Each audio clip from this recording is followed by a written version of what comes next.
Olá, você que já sobreviveu à segunda e terça-feira da nossa Semana do Inglês ou VET 2.0. Tudo certo por aí?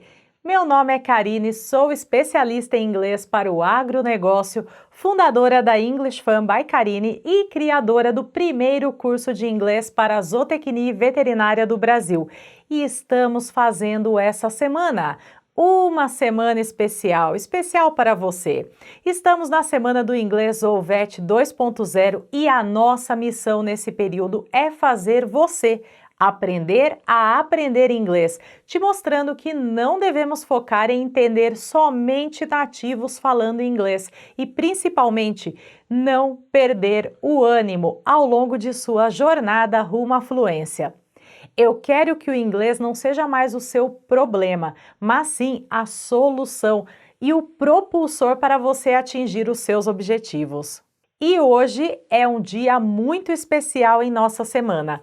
Hoje vamos provar que você também pode aprender inglês ou VET e irei te mostrar o passo a passo que você deve seguir para fugir da famosa perda de tempo com gramática, com exercícios de completar lacunas e áudios feitos para o estudo do inglês. Mas antes, vamos revisar a aula anterior para vocês não perderem a linha de raciocínio da teacher. Na segunda, vimos que a base para o aprendizado do inglês é o listening. Se você não entende o que as pessoas falam, sejam elas nativas ou não, a chance de você se comunicar em inglês é baixa. Por isso, é importante treinar a habilidade de escuta do inglês com áudios de nativos e de não nativos. Sim, vai que você cai em uma universidade lá nos Estados Unidos e tem no laboratório um chinês, um indiano, falando em inglês com você. Não existe a opção de só falo inglês com nativos. Pensar assim é furada na certa. Então você precisa estar preparado para todos os cenários. E foi exatamente isso que abordamos em nossa aula da segunda-feira. Vocês receberam 2 áudios em inglês para fazerem a transcrição e na terça vocês corrigiram a transcrição de vocês para ver de fato o quanto vocês absorveram desse áudio.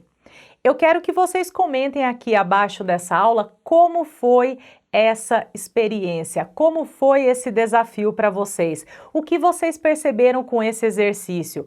Pode comentar se foi sucesso ou se foi tapa na cara, não tenha medo de errar não, o processo é esse mesmo, então eu aguardo o seu comentário aqui abaixo.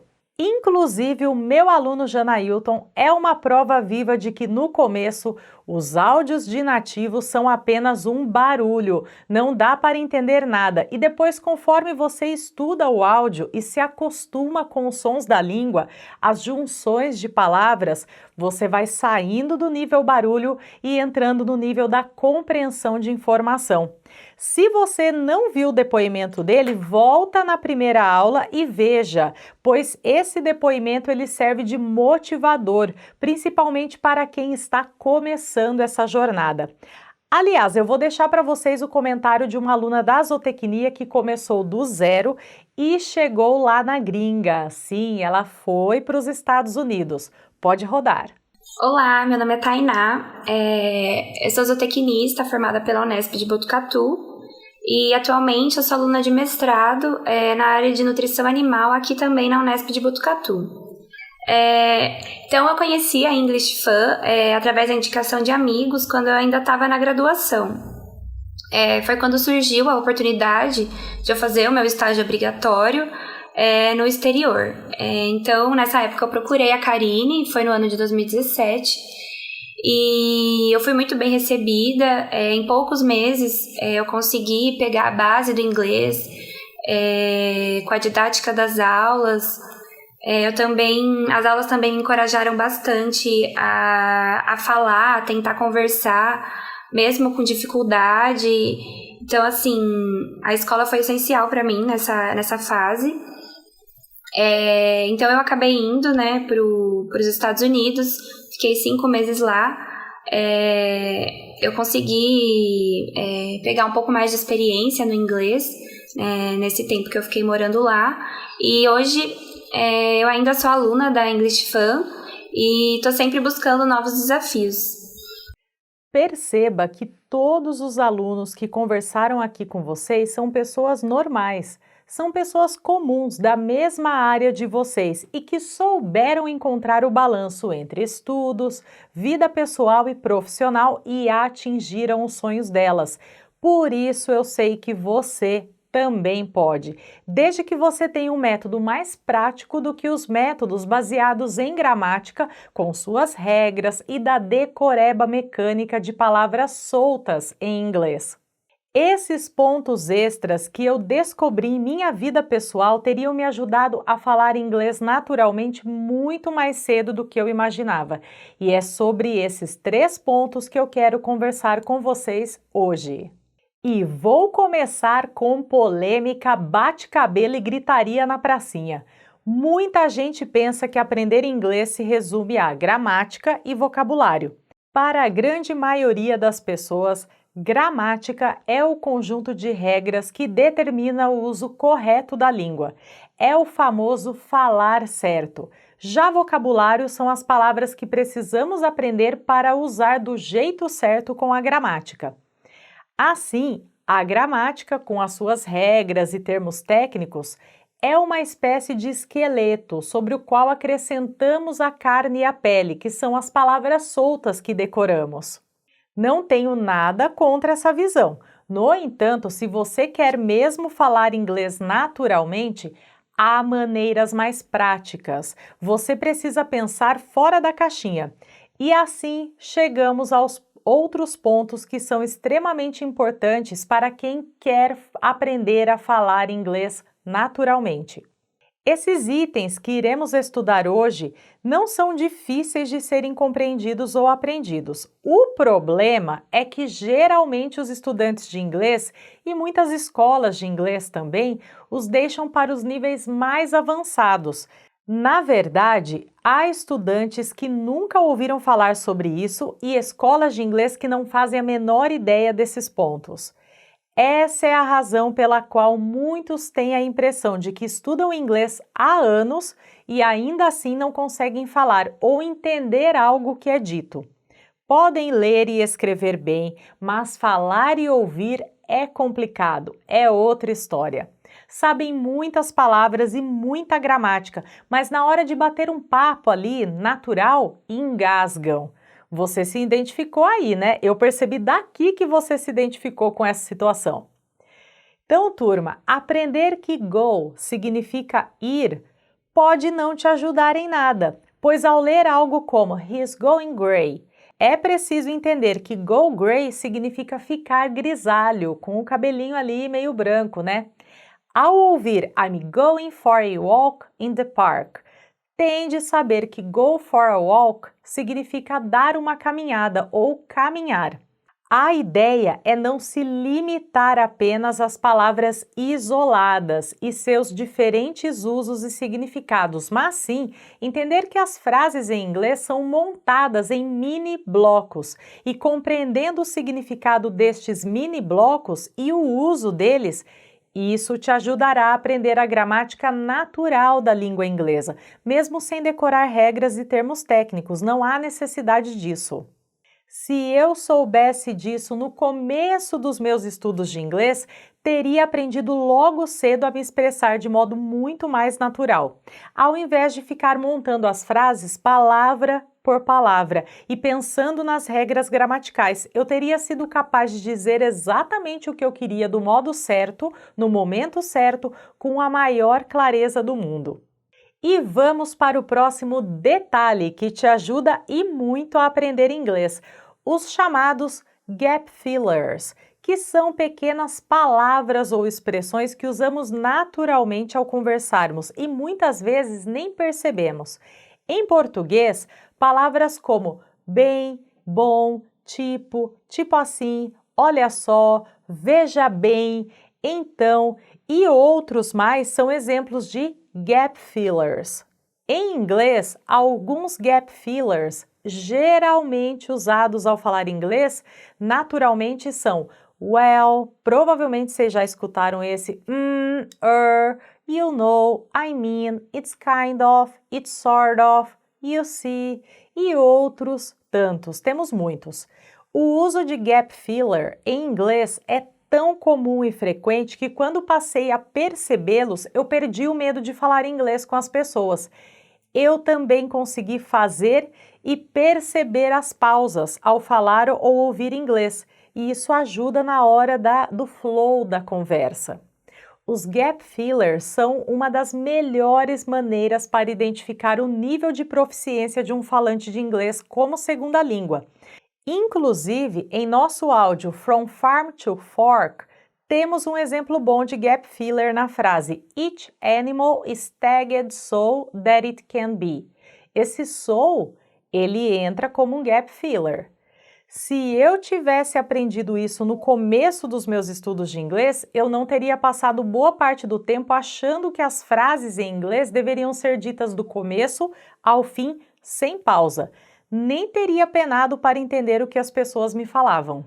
Se eu tivesse aprendido sobre Connected Speech, não teria ficado boa parte da minha vida achando que os falantes nativos falavam rápido demais. Então vamos dar uma olhadinha aí nessa segunda dica. Connected Speech seria quando as palavras são conectadas, ligadas uma à outra ao serem pronunciadas em uma sentença. Se traduzirmos Connected Speech para o português, teremos algo como fala conectada ou discurso conectado. Na prática, isso refere-se às ligações, a essas uniões, conexões que há no inglês falado para fazer com que a língua flua muito mais natural e rapidamente. Inclusive, temos isso no português também. Para você entender bem, vamos ver alguns exemplos. What did you do? Essa seria a frase completa, o jeito que ela é falado. What you do? Who is your friend? Who's your friend? What are you going to do about it? What you gonna do about it? Percebeu a diferença? Eu tentei falar pausado para vocês pegarem essa diferença aí, ó. Tenho certeza que vocês notaram, não tem como não perceber. Eu não falei as sentenças de modo lento e nem as li palavra por palavra. Eu procurei conectar os sons das palavras em cada sentença e assim chegar mais perto do modo como o nativo fala. Falar inglês naturalmente não é impossível, mas é preciso pensar fora da caixinha para perceber como o processo se dá, e nós brasileiros temos uma desenvoltura boa quanto a isso. Sabendo disso tudo, eu quero que vocês escutem novamente o áudio da aula anterior, da aula de segunda e terça-feira, e tentem prestar atenção nesses detalhes que acabei de comentar. Tente perceber essas nuances da fala deles e, se for preciso, escute várias vezes. Quanto mais você escutar, melhor será a sua compreensão. É esforço e dedicação mesmo.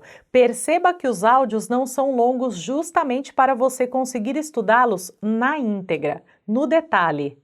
Portanto, a primeira tarefa de vocês para amanhã, isso mesmo, primeira porque teremos duas tarefas, é que vocês escutem novamente o áudio e notem e anotem pelo menos um exemplo de cada um desses 3 detalhes que acabei de comentar com vocês hoje. Antes de falar qual é a segunda tarefa, tenho que te contar algo que as pessoas evitam comentar.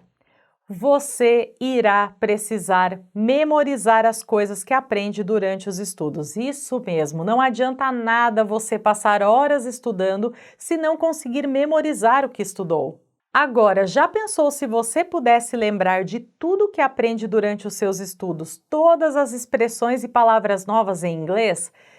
Bom, a verdade é que, apesar de o nosso cérebro ser incrível, ele tem algumas falhas, porém podemos resolver isso. Quando aprendemos algo novo, se não colocarmos isso em prática ou não voltarmos a ter contato com o que acabamos de aprender, a tendência é que venhamos a esquecer essa informação. Isso é simples de se entender. O cérebro entende que se algo não é importante para nós, logo pode ser colocado em segundo plano. E a melhor maneira de evitar que isso aconteça é revisando ou treinando o que você aprendeu, sempre com intervalos de alguns dias entre uma revisão e outra. E é aí que entra o Anki, que é um programa de computador com aplicativo para o celular que vai lhe ajudar a revisar, a treinar tudo aquilo que você estuda. E para a segunda tarefa de vocês, eu quero que vocês selecionem as novas frases que vocês encontraram lá naquele áudio que nós fizemos essa semana. Então, peguem tudo aquilo que estava no áudio e que vocês viram no gabarito de ontem o significado e que foi novidade para vocês e adicionem no Anki. Aqui abaixo nós teremos o passo a passo de como instalar e estudar com o Anki para iOS e para o Android. Se você tiver qualquer dúvida, manda um comentário aqui que eu te respondo. Novamente eu animei demais e a aula já está ficando muito longa. É que eu quero passar o máximo de conteúdo útil para vocês, porém o tempo é um fator limitante e vocês sabem disso. Porém, antes de encerrar a aula de hoje, eu preciso falar uma coisa. Alguns de vocês me mandaram mensagens durante essa semana perguntando sobre o nosso curso de inglês aplicado para a zootecnia e veterinária, onde eu pego na mãozinha de cada um de vocês e lhes conduzo pela jornada rumo à fluência. E para não usarmos nosso tempo de hoje falando sobre isso, guardem as dúvidas para a próxima aula, ok? Então, por hora, aproveitem ao máximo essa semana intensa, pois ela serve de base para todo o aprendizado de inglês de vocês. Então, pegue esse conteúdo e aprofunde nele. Na sexta-feira, teremos o nosso aulão. Esse aulão irá demandar papel, caneta e provavelmente vocês terão que pausar a videoaula para conseguir acompanhar tudo o que será passado. Então, iremos pensar nos 2 áudios dessa semana pontos importantes para nos aprofundarmos e teremos vocabulário extra relacionado aos assuntos dos áudios. Será uma aula que alimentará o seu Anki, evitando que ele passe fome. Eu estou de olho se você está cuidando bem ou não do seu Anki, hein? Dúvidas, meu povo? Usem o campo de comentários à vontade, interajam comigo por aqui e não se esqueça de me seguir lá no YouTube, no Instagram, no TikTok, no Telegram, onde temos o nosso squad, que fica sabendo de tudo em primeira mão. E seja solidário, é claro, marque alguém, convide alguém que você gostaria que estivesse aqui aprendendo todo esse conteúdo. Chegar lá, turma, é bacana, mas chegar acompanhado é melhor ainda. Um super beijo e você já sabe, just keep it fun!